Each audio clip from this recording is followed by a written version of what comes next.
Okay, cons on this firearm. There's not many, but there's a couple that need to be discussed. The first one we're going to talk about is the lack of a variable choke, which that means is there's no threading on the barrel to put a different choke on. That's not really a big deal, considering the price of the barrels and the prices of the firearm itself. It really keeps the cost down, but some people that like being able to have different chokes, depending on their situations on their firearms. It's not really a big deal for me, but some people it may be. Okay, the next con we're going to talk about is the lack of a dovetail sight. I actually know a guy that was looking for a shotgun for his daughter whenever she was first getting into shooting, and he actually looked at the Pardner 20 gauge, but he didn't get it because it didn't have a dovetail sight. Some shotguns you can get them on it, some you can't, whatever, but me it really don't matter, but some people it might again, so figured I'd throw it out there. Okay, the next con we're going to talk about is the lack of holes drilled and tapped to mount a scope. Whenever I was first getting into deer hunting, I was going to use this shotgun and shoot slugs out of it. And whenever I was shooting the Remington Slugger slugs, which was the most accurate slugs I could find out of my Mossberg, I started shooting through this, and they was all shooting, about 8 inches low at 25 yards. So needless to say, I wasn't going to be able to use this shotgun. And I really noticed, the cons of not having the dovetail and not having holes drilled and tapped for a scope. I'm not sure whether or not you can actually have a scope mounted on this firearm because of, the pressures of the 20 gauge and the size of the wall of the barrel, but that may be something to look into if you wish.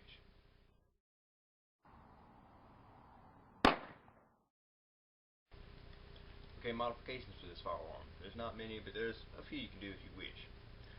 What I've done is, a couple years ago, I put on a Limb Saver recoil pad, which gave me a little bit more length on the stock, gave me a little more length to pull, and now it fits me real nicely, considering how I've grown since I was 11 years old.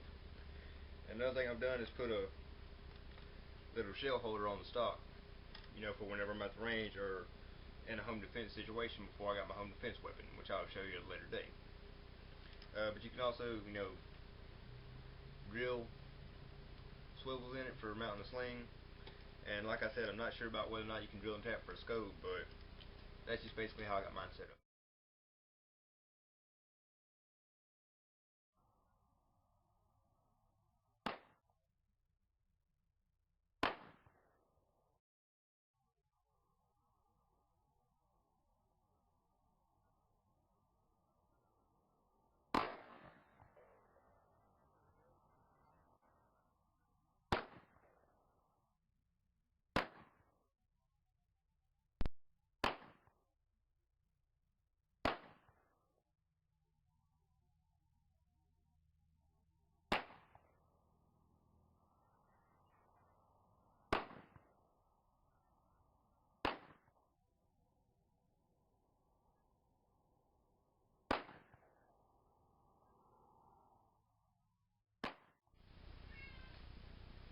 Well, there you go.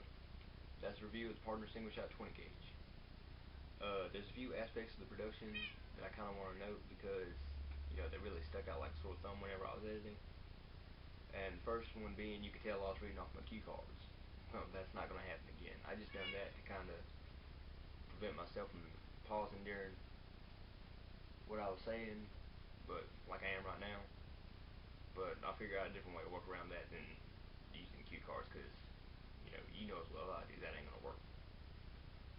But overall,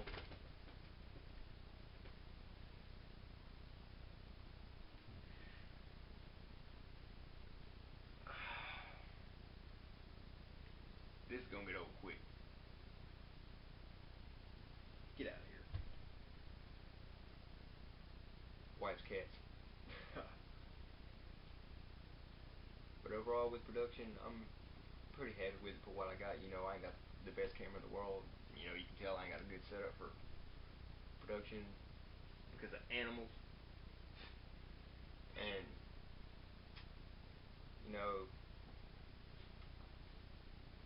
it's gonna get better. Don't worry. But as for what's next, to my production, it's probably going to be a review of the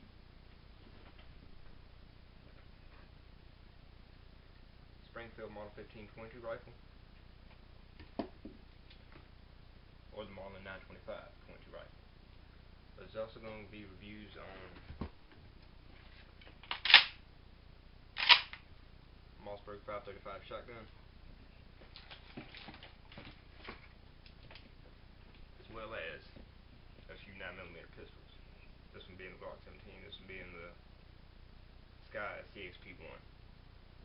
So, I got a lot more work in production now, so there's a whole lot more to come. While we're on production, I want to talk about a guy named Firearms. His videos are, he's got some good outdoor videos, as well as a couple good shooting videos, and just some random videos, and you might want to check him out. He actually helped with the production on this video right here, so big hats off to him for that. But like I said, there's going to be a whole lot more later on. Now I need to get out of here, but the cat runs me ragged. So I'll see y'all around.